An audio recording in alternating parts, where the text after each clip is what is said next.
The Tipping Point with Mike Tipton is brought to you by Dubby. What is Dubby? Dubby is a clean energy drink that is made to give you focus with no crash, jitters, or angst like those other energy drinks have. They also have no maltodextrin fillers and don't use artificial dyes. Dubby contains vitamins, amino acids, a nootropic, and 150 milligrams of caffeine. Dubby's products are made in the USA in an FDA-inspected facility that strictly adheres to GMP manufacturing guidelines. All of the flavors are unique and custom-made by Dubby, and you'll never taste our taste anywhere else.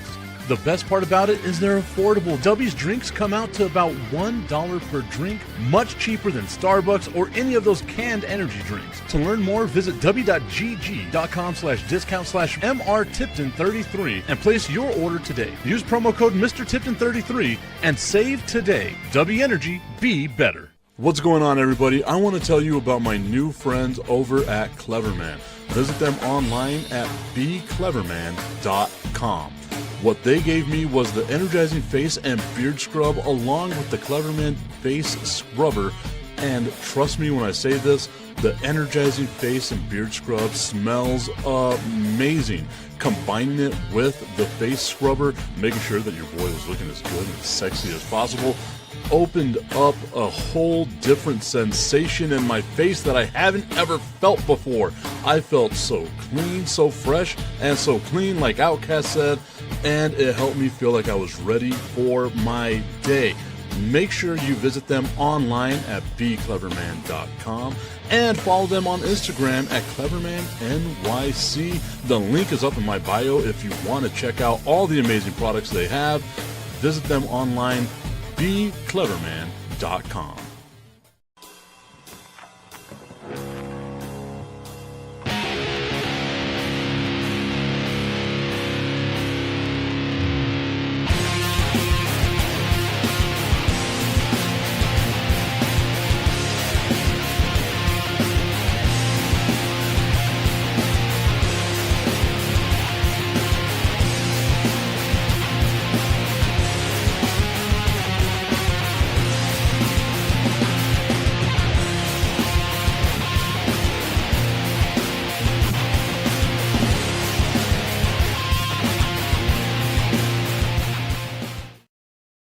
What's going on, everybody? Happy Tuesday morning to you all. We already got Bistrillo in the chat. We got Augustine in the chat hanging out today, hoping that everyone's having themselves a great time so far today, a much better time than the LA Lakers who just got swept. We'll talk about that coming up in just a little bit. Remember, we're live on Facebook, on YouTube, on LinkedIn, on X, and on the Under the Hood podcast network. Check them out, Under the Hood, all the good stuff that they're doing up in the city of Chicago with my dude Jonathan Hood and them boys.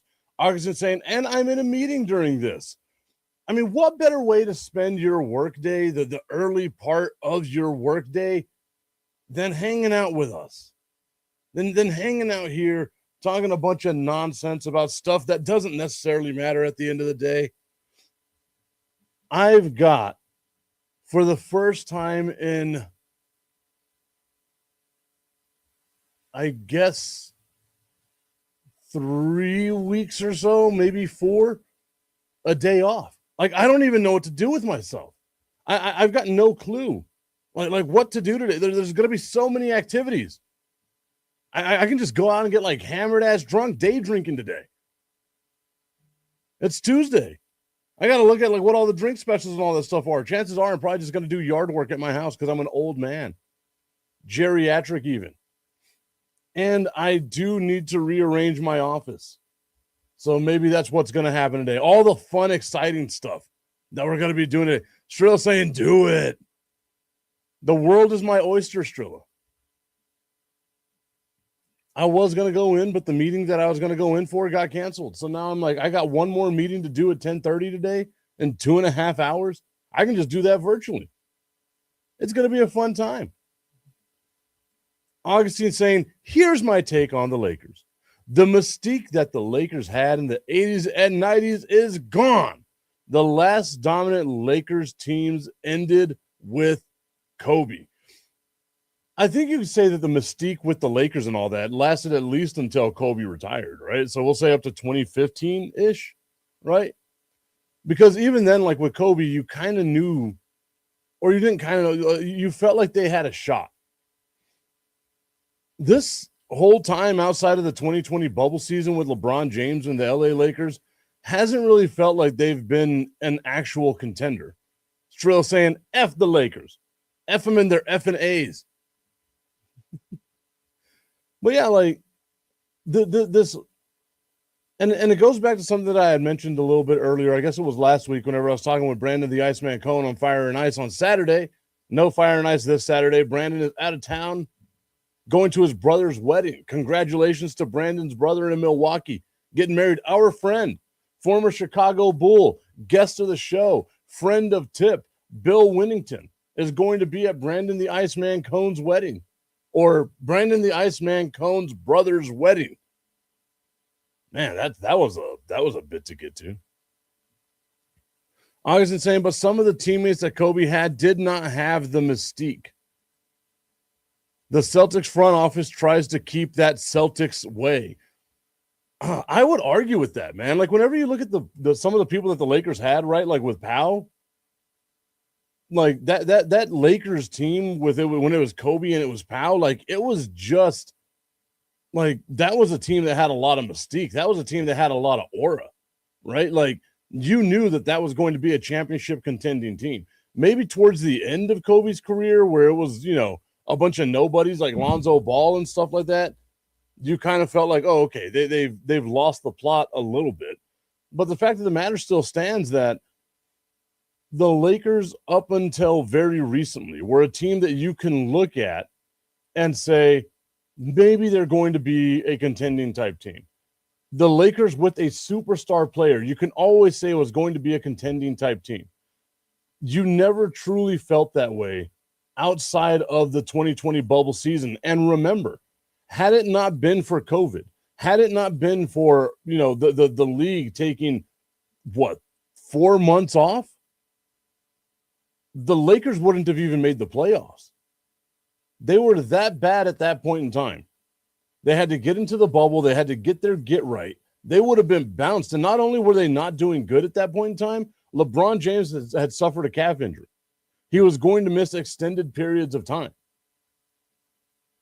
COVID happens, bails out the Lakers. The Lakers win their championship in the bubble. You got to put the asterisk next to it, as I know a ton of people will do. But to me, it's like the whole time that LeBron has been there, it hasn't been where you've thought to yourself, the Lakers are going to be one of the best teams in the NBA. The Lakers finishing with the 4th seed in the West felt like they overachieved. And then you saw the way they just got bounced by Oklahoma City. Like, it wasn't even fun to watch. Like, I watched part of the game. I watched like the first half and was like, I didn't enjoy it, because you knew that the Lakers weren't going to really put up much of a fight. Like, yes, they only lost by 5 this time, but it just felt like the Lakers didn't have the guns that they needed to go up against a team. And we're not used to the Lakers being a team that we talk about constantly being outmanned. Augustine in the comment section saying, a friend of Tip, that sounds awful, but your mouth is watering. When Jeremy Lin is a star on your team, I mean, that was the Knicks, right? Like, that was more the Knicks. Like, the Lakers got a washed version of Jeremy Lin. There are 2 teams that need to always matter in the NBA. It's the Celtics and the Lakers. You say that, and I guess I tend to agree basketball is better to me whenever you have 3 teams that are relevant. That's Boston, New York, and LA Lakers. But there was a long time of irrelevancy for the Boston Celtics. Like, let's not forget that those, 90s Celtics teams into the mid-2000s were bad. Flatly, just bad. And then the Celtics were bad after, 2010? Until very recently, too. So there have been prolonged streaks of the Celtics not being a good team in the NBA. Granted, maybe there were some windows there where the Lakers weren't great, right? The 90s, you could say the Lakers weren't great, but, that's whenever you get Kobe, that's whenever you get Shaq, and you get into the 2000 season, dominated the 2000s, right? They won 4 championships in the 2000s. Nothing in the 2010s, but you still had Kobe there leading the way as like the main guy. There has been much more irrelevancy out of Boston than there has in LA in much recent times. And maybe we're on that downside for the LA Lakers. And I think that's the Lakers are proving to us that you cannot have a owner who only owns one thing, right? The Buss family only owns the LA Lakers. They only make their money off the LA Lakers. They made some money off of, leasing out the Staples Center or whatever the hell it's called, crypto.com now, I guess is what it is. But their home arena, they made some money by leasing that out to the Clippers. The Clippers built the Intuit Dome now, and they don't have to worry about doing any of the stuff and paying the Lakers. So the Lakers lost that bit of revenue stream. Every other ownership in all of sports has some sort of ownership in something else that gives them more money to be able to deal with some stuff. The LA Lakers ownership was just them. Thus the reason why they had to sell. Now you have new ownership that just wants to make money off of the brand of the LA Lakers, which is going to be a money-making machine, but it's just not one of those teams that you look at right now that can financially be stable. And a lot of it is because of the bad decisions they made to get LeBron James, to placate to LeBron James. He's been there for 7 years, got you 1 title. Awesome. You got a title.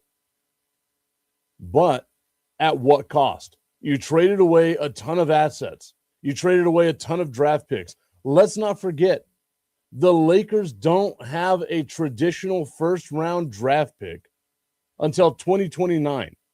They basically went from 2020 to 2029 without a first-round draft pick that they didn't have to trade in to get.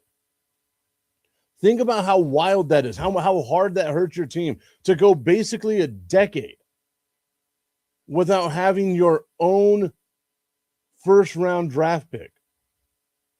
That's where you've seen these issues with the Lakers. Like, yeah, sure, the Austin Reeves thing is fine. You got Luka, but how long is Luka going to be there, and how much can you trust Luka whenever he is there?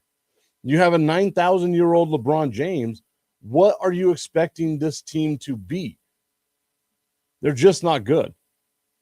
Augustine, going back to the comment section, Augustine saying Ric Flair calls you out your superstar. That is true. That's one. It's like, but old dudes are always going to call out old, like, other dudes, right? Like, oh, I would have played. Back in my day, I'd have done this for $45 million. Well, sorry, but you don't play now, right? Like, it's a different league now. Augustine saying, on the Lakers, it was about 5-6 years in the 90s where they were bad.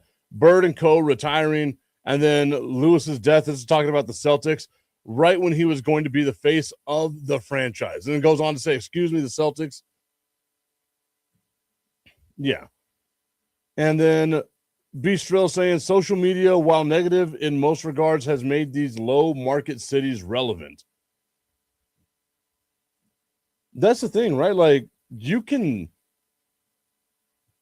still be a global superstar in San Antonio, right? Which, again, a lot of people don't realize this. San Antonio is a top 10 largest city in the United States, but media market-wise is cannibalized by Dallas, Austin, and Houston being within a general 3-hour vicinity, right?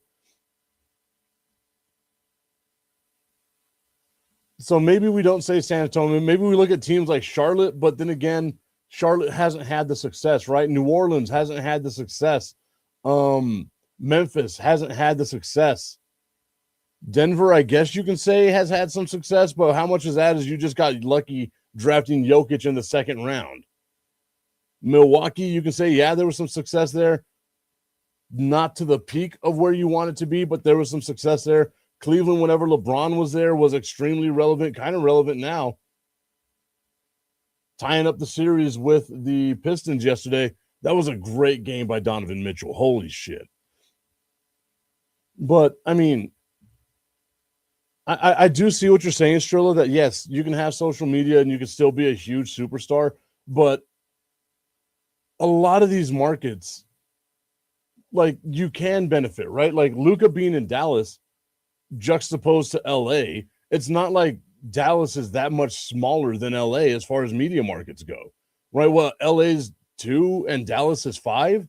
So it's not like it's a huge issue or a huge separation. Augustine saying that more teams are going to be added to the mix. The talent pool is dwindled.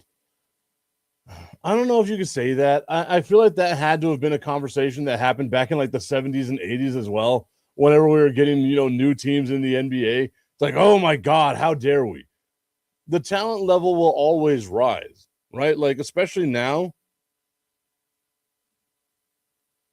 it is going to be interesting to see what happens with like the supplemental drafts and NBA expansion drafts and things like that.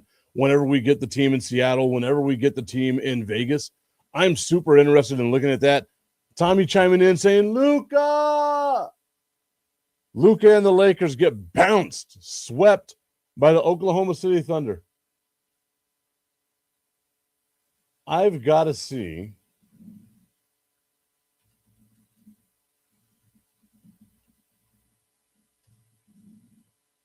just how bad it was.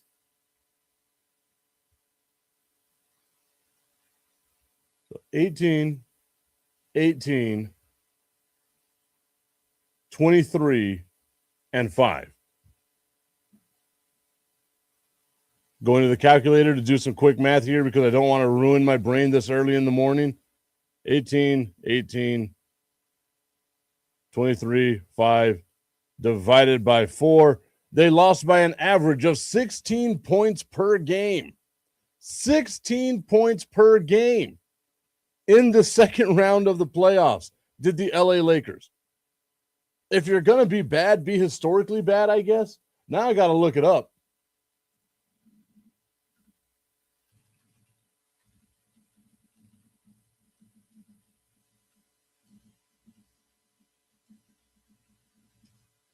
What the largest average margin of victory in the playoffs is?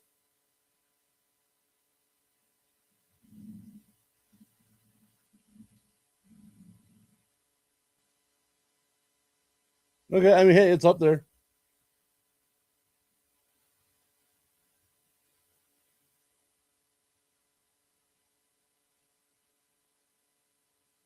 In a single series, the Knicks hold the highest margin of victory. That happened this year against the Philadelphia 76ers at 22.25 points per game. They outscored the 76ers by 22.5 points per game. I guess 22.25 points per game. Going over to Stat Muse. Ooh, look at that.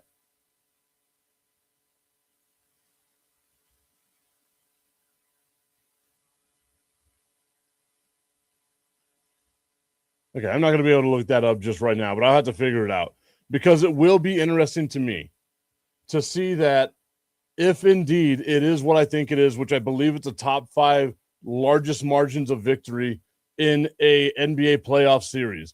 It would be the second time in LeBron James's career that his team has been bounced from the playoffs with a top 5 largest margin of victory. One happened in the 2014 NBA Finals against the San Antonio Spurs, that San Antonio Spurs team that was on that vengeance tour, dominating the Miami Heat, the Heatles in that series. And then this year, losing by an average of 16 points a game is very hard to do. Very hard to do. But the LA Lakers found a way to get it done. And I'm proud of them for doing that.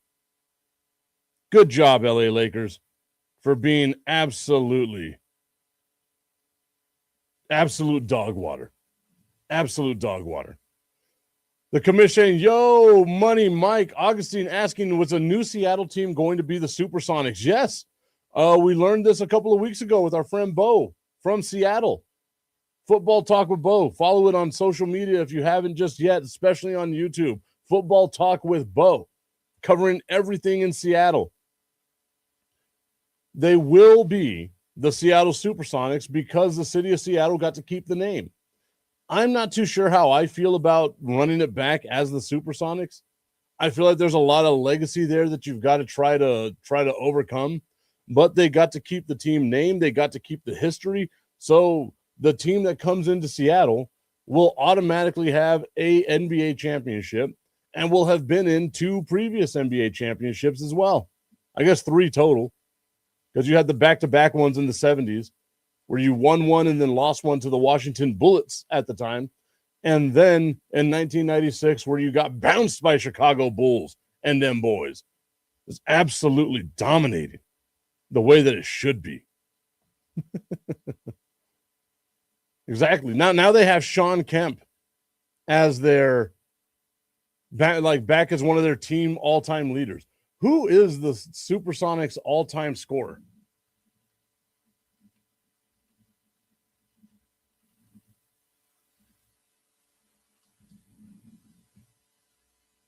And go to this. They have it as okay. There we go. That fixed it. Yeah, and of course Gary Payton. Man, if we're gonna start naming like 1990 Seattle Supersonics, I am here for it because I got Hershey Hawkins, I got Detlef Schrempf, I got Sam Perkins, I've got Nate McMillan. Come on now, let's get going. If we want to go old school with it, we'll go what? Lenny Wilkins? Was Lenny Wilkins on the Supersonics in the 70s? Okay, so all time, Gary Payton is the Supersonics all-time scorer at 18,200 points. Then Fred Brown, whoever the hell Fred Brown is, because he doesn't have a picture, he had to have played in the 70s because they don't have any stats for him for steals or blocks. Jack Sikma, I know Jack Sikma. Again, another guy that had to have played a long time ago because they don't have any assist numbers for him. Rashard Lewis, number 4 all-time at 10,000. Sean Kemp, number 5 all-time at 10,000. Oh, Dale Ellis. I forgot about Dale Ellis. I know they got Ray Allen on there. I don't mention Ray Allen. Don't look at him as a lifelong Supersonic. I guess none of these guys really were. Derek McKee. Dennis Johnson. I forgot Dennis Johnson was there. Hershey Hawkins. Number 25 all-time scorer for the Seattle Supersonics. That just makes me happy. I don't know why. That just makes me happy. Have you seen Sean Kemp's dunks, though? LOL. Yeah, Sean Kemp's dunks were awesome. Brent Barry. Yes, I know Brent Barry. I think of Brent Barry more as a San Antonio Spur. Although I guess he was with the Supersonics whenever he won the dunk contest and the three-point contest. And if I'm not mistaken, yeah, it was Brent Barry, right? Yeah, it wasn't John Barry. It was Brent Barry. Too many Barrys at that point in time. That's wild. It has to still be just Brent Barry that's won the dunk contest and the three-point contest, right?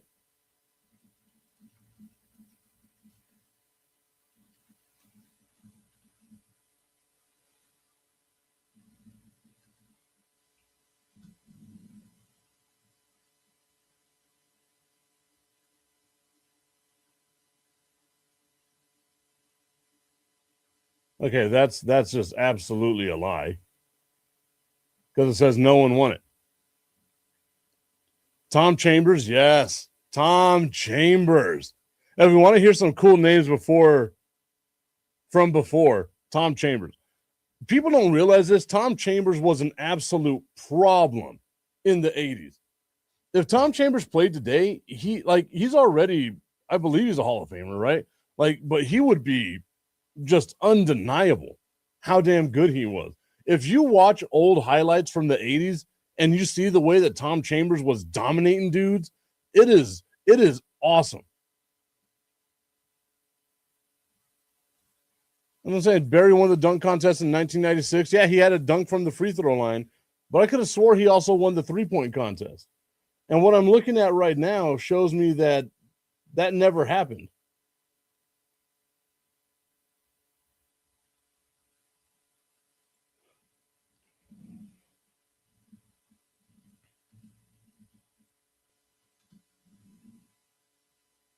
Okay, he did not win. He competed in it, but he did not win. He finished in second place. Did I just have like a Mandela effect? Is that what happened to me? Augustine saying is you were dreaming. Maybe it's just the beautiful, luscious hair that Brent Berry had flowing all over the place. Yeah, don't worry, his jumpsuit. That's right. He did that. He did that dunk from the free throw line in a jumpsuit. Again, a wild choice. Just wild choice with the clothing options we had back in the 80s and 90s. I saw like pictures of dudes.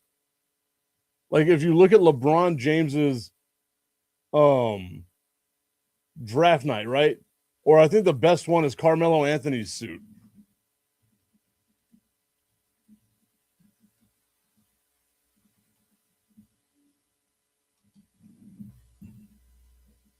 Carmelo Anthony's draft suit has to be one of the most amazing things we've ever seen. And that's how you can tell like it's from a specific time. From a specific time. Where are you? There you are. Is that it? Look at that.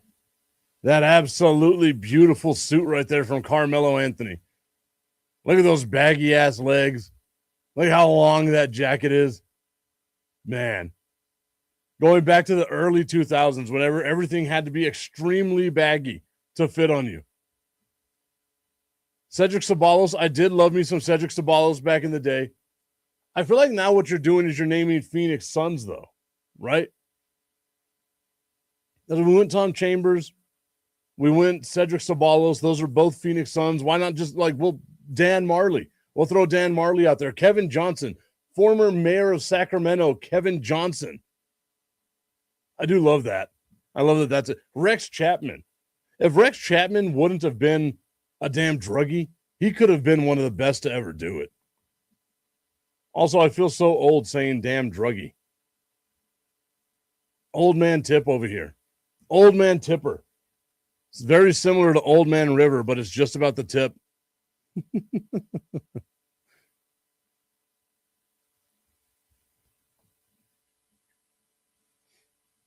Blake Griffin dunking over Ikea in the 2011 All-Star game. See, I have a love-hate with that because, yeah, it was a cool dunk. But he jumped over the hood of the car, right? If I'm not mistaken, Mac McClung went over the top of the car. Mac McClung, like his dunk contests that he had, were great. That's all old boy could do was just dunk. Like you became an NBA player just to compete in the dunk contest. Strill saying that's facts. The cricket commission reminded me of those damn reefer addicts. I think Rex Chapman was much more than just reefer, right? Like Rex Chapman was a bunch of other stuff, wasn't it? At least that's what I remember. Maybe I'm wrong. Maybe I'm just some dude. Maybe I'm super judgmental, and I shouldn't be. Maybe I should stop being such a jerk, but I can't be. It's hard for me to not be a jerk. It's just in my nature. I'm not going to look up what was Rex Chapman addicted to. I should. I feel like it would be fun to watch, but I'm not going to look that up at this exact moment.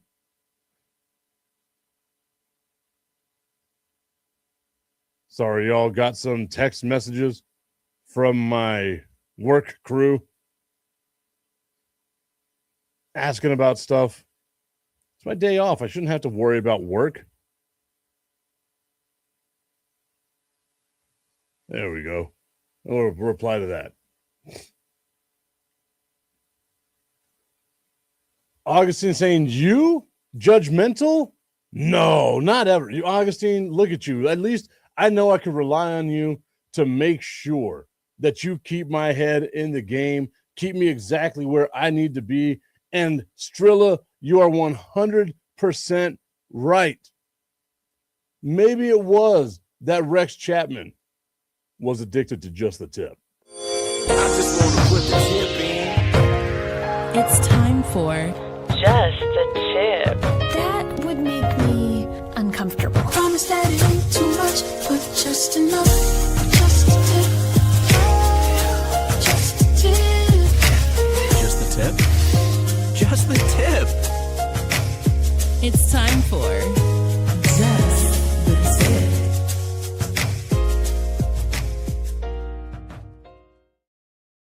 Just the Tip is brought to you by our friends over at www.myhappynuts.com. Guys, summer's right around the corner. It's getting hot. It's getting muggy. I know you don't want to feel uncomfortable, and quite frankly, I don't want you to feel uncomfortable. I want you to feel the best that you possibly can, and the only way that you can do that is by going over to www.myhappynuts.com. Get that comfort cream, slather it all over your hands, rub it on your boys. I know you're going to like the way that feels. Rub it on your boys and make sure you're good to go. Maybe you're gross and you don't wash your hands after things, and you're worried about, I don't want my hands to smell like Happy Nuts comfort cream, which smells absolutely amazing, by the way. But I can understand if you don't want your hands to feel and smell like you just rubbed them all over your nuts. First off, take a shower, you gross ass. Secondly, they have the comfort powder. Pull back them 4X undies, pull them out here as far as you can, sprinkle it in just a little bit, and now you've got comfort all day long. www.myhappynuts.com. Use promo code Mike Tipton at checkout. Save on all your male grooming needs. I introduced myhappynuts.com to somebody yesterday, and I can only hope and pray that they make their nuts as happy as my nuts. Augustin saying they can't push the button. It wasn't them. It was some of my employees. And with my employees, I make sure I answer their questions as much as I possibly can. The commission saying if your nuts aren't happy, they're happy. MyHappyNuts.com should contract Anthony Edwards. LOL. No, he needs to be contracted out by like a vasectomy company. If we know anybody that's just handing out vasectomies, Anthony Edwards is your guy. Go find him.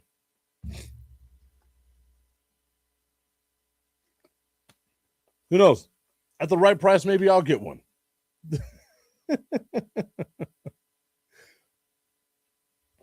What a weird show we do here. All right, so the LA Lakers get bounced. The Cleveland Cavaliers tie up the series with the Detroit Pistons. I saw a stat that I thought was just absolutely hilarious, and I don't think it's going to be a way that you win games.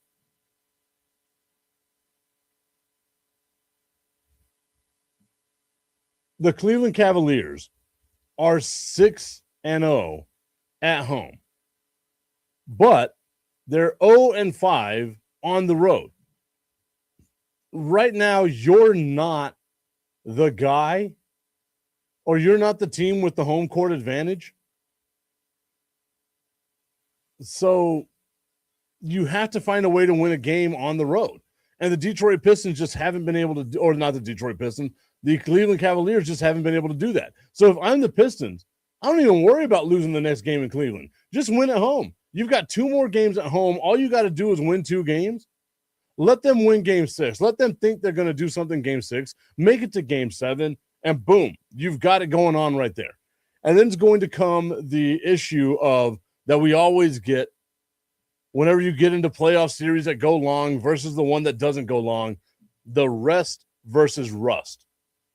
Because you have the New York Knicks who just disposed of the Philadelphia 76ers, just got rid of them unceremoniously.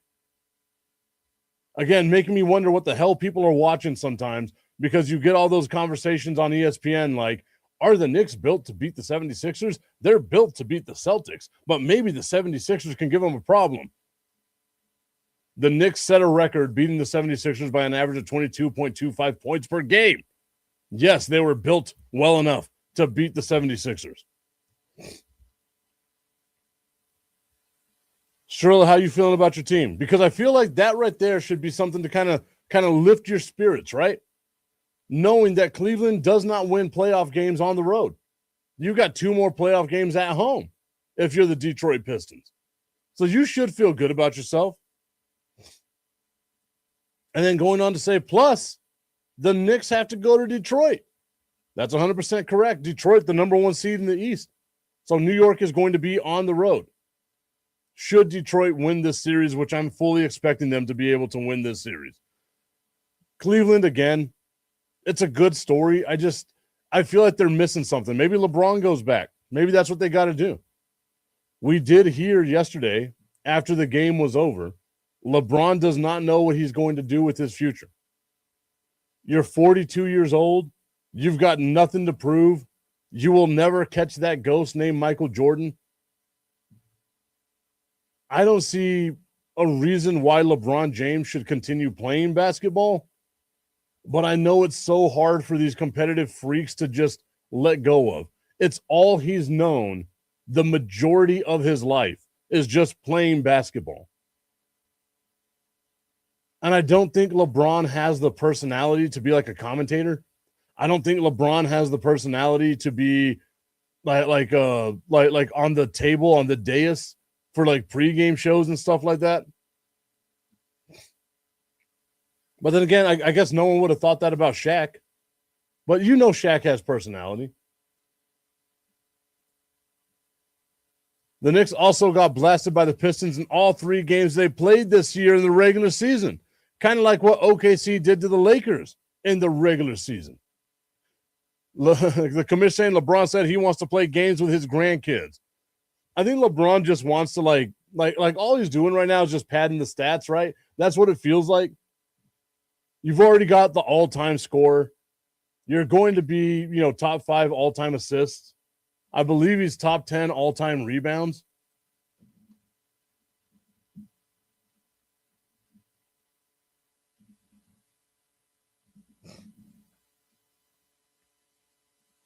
Grandpa LeBron out there chucking up bricks.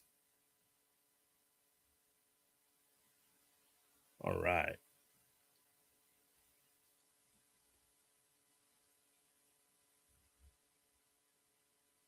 LeBron James does lead in all scoring categories. He's got 5,000 more points than Kareem, which I remember as a kid, just felt like an insurmountable lead. I didn't think anyone would ever catch up to Kareem, and LeBron did so. Oh, that's playoffs. I don't want playoffs. I want career. Give me career. There we go.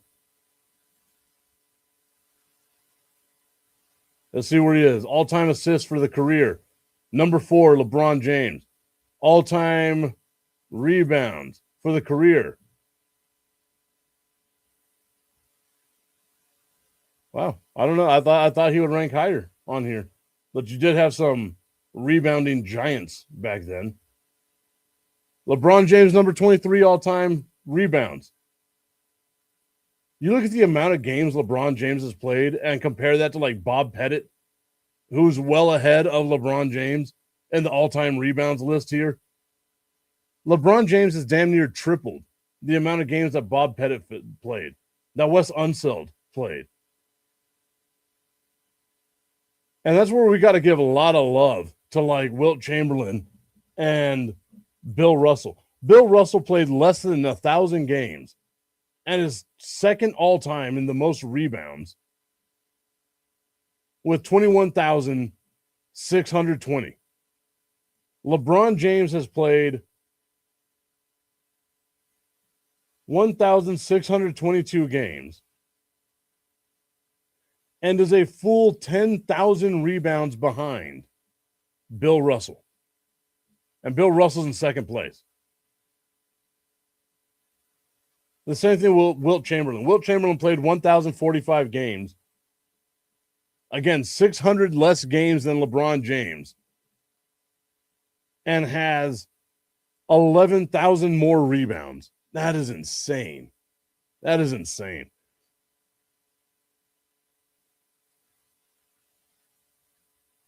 Oh, God.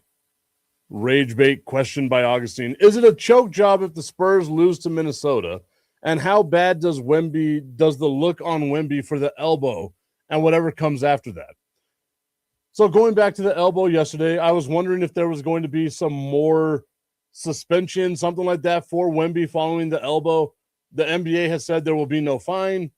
There will be no suspension. Wemby will play in Game 5. You can't call it a choke job when the team that's younger and shouldn't necessarily be here loses the series. It would be a choke job for the Timberwolves in my mind, right? Like, again, you made it to the Western Conference Final. The next step is to make it to the NBA Final. If you lose in the second round of the NBA playoffs and you're the Minnesota Timberwolves, you took a huge step back. If you lose in the second round of the playoffs and you're the San Antonio Spurs, you missed the playoffs the last 7 years. That's again, like, that's a win. And maybe I'm looking at it as a Spurs fan, but I don't see how you can say it's a choke job, because then that would mean that you have some level of expectation of this team winning a championship. And I have told you all, since the playoffs started, since this season started, I was worried about this team. I don't think they have the mentality just yet.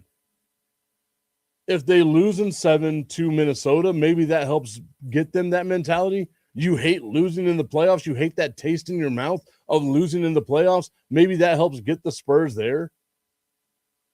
I think the worst thing for San Antonio would be winning the championship and thinking that every championship comes this easy just because you have an alien on your team, right? So I don't think you can call it a choke job. The only, like out of all the teams that are left in the playoffs, Detroit, Cleveland, New York, Oklahoma City, Minnesota, and San Antonio, only one of those teams has no pressure on them, right? You look at all those other teams, and they all made the playoffs last year. They all made a pretty deep run in the playoffs last year. They all have been, constant playoff appearing teams outside of San Antonio. Maybe you can say your level of expectation, maybe it'll be a choke job to you personally, but real hoopers wouldn't call that a choke job. And again, it's not me defending the Spurs. It's me saying, out of all the teams that are left, Detroit, the way that they got bounced last year, they came in this year with something to prove. The Knicks, 55 years, 54 years since winning a championship with the Knicks? We expect the Knicks to be better. They should be at this level. Oklahoma City, you get all the calls. You get all of everything going your way. You're the defending champ. You don't at least make it back to the NBA Finals? That's a huge step back. The Spurs are playing with house money, man. Strill saying LeBron is the GOAT of this century so far. But look at the average over his career compared to the greats. Then goes on to say San Antonio will get back on track and says, well, the Pistons, I don't know how I feel about the Pistons.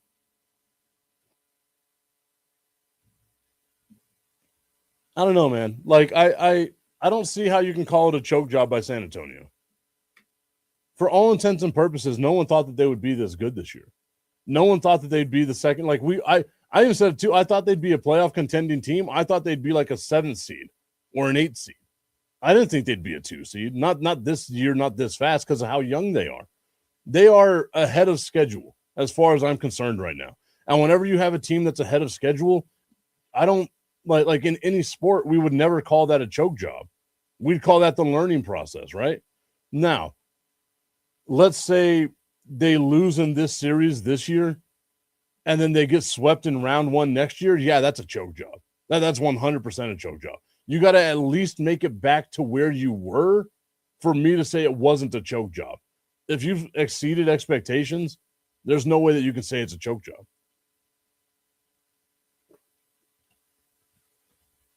Strilla, I don't know if you could say that, man. Like you said, nobody thought that about the Pistons either, though. The Pistons made the playoffs last year. I even told you I thought the Pistons were one of the more talented teams in the playoffs last year. That's a super talented team. And you can see that they needed to take that next step forward. Maybe they've already done it, right? But there's again a level of expectation on this team. You win the 1 seed in your conference. There has to be a level of expectation on you. But I do get where you're coming from. Maybe last year, and that's what I'm saying. Like the bar is always going to move, right? Augustine says expectations adjust with the season. I agree that expectations adjust with the season, but I believe that they don't adjust mid-season, right? Like if you have a team that goes on, all kinds of runs, like you can't see a team go like a 10-game winning streak in the regular season and then be like, oh yeah, no, that team's going to make the playoffs. Maybe they should win a championship because they won 10 straight games. You can't do that. I think the bar has to move at the end of the season. Whenever we finally have, okay, this is where this team was. This is where we expect that team to go next year, depending on the fact that 1, they're young, 2, they've got this. If you're like the Golden State Warriors, the level of expectation has to start going down because the players are so much older, right? With the Spurs, you can say, you can look at that team and you can see the flaws, right? They are very, very young and they are not very deep. Again, if you look at just individual star players, right? Wembanyama is easily number 1. Then from 2 to 6 is all Minnesota Timberwolves players. Because you can put Anthony Edwards as a number 2. Julius Randle at a number 3. Naz Reid at number 4. Rudy Gobert at number 5. McDaniel at number 6. And then you start coming up with the question of, okay, maybe at number 6 is Castle better than McDaniel? But just knowing that you can hands down say, number 1 on the court is Wembanyama. And then from 2 down are all Minnesota Timberwolves players, again, shows you the gap into between what the two teams have. And it's not because the Spurs don't have talent. It's because they're so young, you don't know where they are just yet. You know that you can rely on Julius Randle to get you a bucket when it's time. You know that you can rely on Naz Reid, who's showing out as one of the best players in the NBA. You know Rudy Gobert can step up defensively. You know that Anthony Edwards can take over a game anytime that he wants. Outside of Wembanyama, is there a player on the Spurs that you have that much confidence in? And as a guy that watched almost every game this season, I can tell you there's not one. Without Wembanyama on the court in late game situations, they are a completely different team. And we saw that happen in game 4. Wemby is the cheat code, right? Like Wemby makes everybody on that side of the court better and then makes the other team second guess a lot of shots. There's no way that you can tell me that the Minnesota Timberwolves would have penetrated the paint as much as they did in the late fourth quarter if Wembanyama was there. And again, it's all ifs and stuff like that, but you can still see some stuff. Strail saying not winning the conference, however, yeah. When the Spurs beat OKC in the regular season and have a great record and have been playing good basketball plus have Wemby, come on. But again, okay, so was it a choke job for Jordan not winning a championship from 1984 to 1991? Are we going to say those were choke jobs? No, because we're going to say he ran into the Celtics. He ran into the Pistons, right?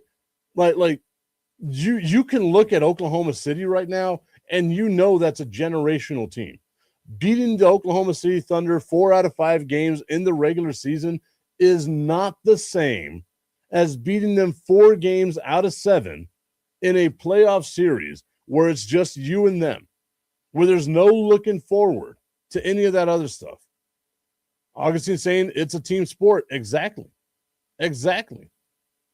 Shrill saying sounds like you're talking about Detroit in the same breath. Yeah, but again, like if you look at Detroit and you compare it to Cleveland, right? Like let me just bring up the rosters here real quick. Where are we? There you are.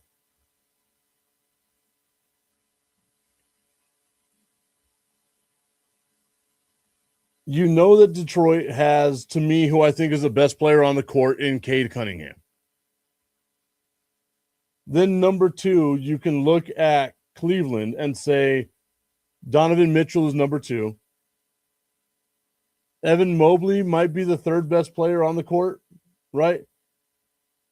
But I think that you can start, comparing things a little bit here. Maybe Jalen Duren, whenever Jalen Duren is right. That would be your guy. So you only go like 2, like there's 2 positions on Cleveland that you can say are better than Detroit, right? Cade Cunningham, to me, the best player on the court. Maybe you can say Donovan Mitchell. Maybe you flip them around. It doesn't necessarily matter. Those 2 are the best players on the court. Evan Mobley, without a shadow of a doubt, the 3rd best player on the court. At 4 becomes a question mark. And I can make a case that it could be Jalen Duren. Hell, with the run he's been on, it's probably Tobias Harris. And then you can put Jalen Duren at 5. So now 3 out of the top 5 players on the court are Detroit Pistons. You cannot make that argument with the San Antonio Spurs at all. And that's probably going to be the case if San Antonio moves on and faces the Oklahoma City Thunder, right? It will be Wemby is number 1, maybe 1A. You got to switch him with Shai Gilgeous-Alexander. Those are the 2 best players on the court, hands down. You can move them around however you want to move them, but those are the 2 best players on the court, hands down. Chet, Stephon Castle, you're putting Chet above Stephon Castle. Jalen Green. Why do I feel like I got that name wrong? Jalen Williams? Yeah, it's Jalen Williams, right?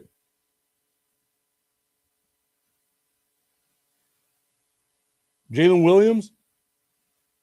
Stephon Castle, you're probably going to give it to Jalen Williams. And then becomes Stephon Castle at 5. So again, 3 of the top 5 on the floor are Oklahoma City Thunder players. Not as big of a gap as I think there is with Minnesota. I think a lot of people don't realize that the Minnesota Timberwolves are a really good team. Tommy's saying, God, I can't wait till the NFL is back. LOL. Am I losing you, Tommy? Man, you could just put something in the comments. You know how this show goes. Get me back on track. You want me to talk about the Cowboys hosting the Philadelphia Eagles on Thanksgiving? I can talk about that. But you've been quiet, man. You want me to get on football? Let's talk some football. Tommy, give me something to talk about. I'll be like Cody Rhodes. So, Tommy, what do you want to talk about? I know it's football, but I can't read your mind. Augustine's saying, did I start to make the tip uncomfortable? Not really. Again, you're making it seem as though I haven't been saying all season and all playoffs long that I didn't trust that San Antonio could win a championship. I have hope that they can win a championship. I've said that this whole time. I look at this team and I have hope that they can win a championship. But deep down in my heart, I know they've got to get their lumps. I've watched enough basketball through my time to know they've got to get their ass kicked in order to take that next step. Whether it's against Minnesota, whether it's against Oklahoma City, whether it's against whoever comes out in the East, I fully expect the San Antonio Spurs to not win a championship this year. If they win the championship, I want a championship with house money. This is a completely new scenario for me as a Spurs fan, because whenever they got Tim Duncan, you had such a veteran-laden team at the point in time that you expected them to win. You knew that they were going to win. You didn't know when they were going to win, but you knew at some point in time they were going to win. They kept that core together. They were a core of veterans again with some young talent on that team when they won in 03, when they won in 05. They were a veteran team when they won in 07. They were an even more veteran team whenever they won in 14. the version of the Spurs that we're looking at right now is completely different, a complete 180 of all the championship Spurs teams in the past. A super young team with one veteran that has any type of playoff experience. You have to get that playoff experience to take the next step, and I feel like it has to happen this year. I cannot see a scenario where my San Antonio Spurs win a championship outside the sun shining on a dog's ass every now and then. Lions at Bills in Buffalo's first game at the new Highmark Stadium, Thursday night football. That will be week 2. Week 2, baby. I'm looking forward to that. I want to see what that stadium looks like. I also don't know why they needed a new stadium. Like their stadium felt fine. Dallas wins 10 or less games. LOL is what Augustine is asking. I have to look at what the whole schedule is, man. I have to look at what the whole schedule is. Tommy's saying, I understand when the Mavs were in the Western Conference Finals, all I wanted to do was talk basketball. LOL. And I didn't have a show at the time. Tommy, I'm so sorry. I didn't give you that outlet. I bring the show back and the Mavs trade Luka. I feel like it's my fault now. Maybe I'm the problem. It's me. Hi, Nico. Say hi to Nico for me. I know he's not there anymore. I will say this, dude. The guy that the Mavs brought in, Asai Ujiri, like as their new GM, is going to be good. Give it some time, give it some patience, because they did make some pretty dumb trades previously. He'll build you guys a championship contender because it's exactly what he did in Toronto.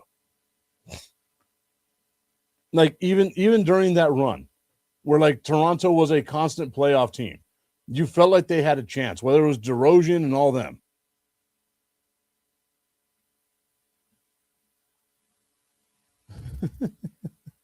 Cyril saying, okay, Morgan Wallen. I didn't drop an N-bomb, did I? Augustine saying Cooper Flagg is going to be a monster. Yeah, until he gets traded.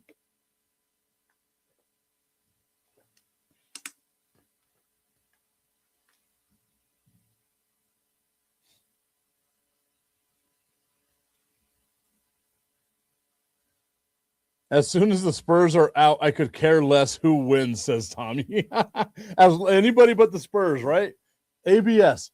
Anyone but Spurs is what I feel like Tommy is going with right now. That hurts, man. I thought we were friends. I thought, you know what? It's okay. I understand. We have our mutual connection with the Dallas Cowboys. Outside of that, I feel like we're juxtaposed to everything. You like Oklahoma, though, right? My mom's from Oklahoma, so we got that bridge. That's the bridge that brings us together is football. Augustine asked the question about the Dallas Cowboys. How many wins? Like I said, I've got to check out the schedule, man. Once the schedule drops, once we have the whole schedule, then we can come up with it. We got to see where things are placed. Then I think we'll be all right. All right, everybody. I want to thank you all so much for tuning into today's show. We will be back tomorrow. Look at that, a Wednesday show. No baseball this week. Well, some baseball, but that's at the end of the week. Savannah Bananas, Banana Ball. You can check that out on YouTube. We've got to set up an entire stadium in the next couple of days to get ready for the Savannah Bananas. Tommy saying, yes, you did. We were talking basketball when the Mavs were in the finals. Were we? Wow. I must have. It's been such a long, wild ride. Augustine saying juxtaposed. Really? I say that. I feel like I say that a lot. Like I was even thinking that whenever I dropped it a little bit earlier today. Like I've got to come up with more synonyms. I feel like I say it a lot. Maybe it's me. Maybe I'm just a jerk. Like I said, we will be back tomorrow. Wednesday show. Live on Tipton Sports Broadcasting Network, live on Under the Hood, having ourselves a good old time. Augustine, I thought about it. The Dallas Cowboys are going to go 17-0. We'll see you all tomorrow.